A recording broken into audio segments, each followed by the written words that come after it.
Struktur carita dongeng. Hiji, jejer atawa tema. Tema nyaeta ide gagasan atawa pokok pikiran anu ngajiwaan carita. 2. Latar atawa setting. Latar atawa setting nyaeta petepatan waktu atawa mangsa atawa suasana lumangsungna carita. 3. Palaku atawa tokoh. Palaku atawa tokoh nyaeta naon-naon bisa jalma, sasatoan, tutuwuhan, jeung bangsa jin jeung siluman.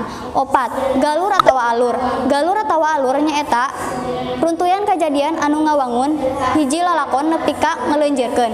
5. Amanat atawa pesen. Amanat atawa pesen nyaeta rupaning hal atau perkara nu rek ditepikeun ku pangarang dina karyana.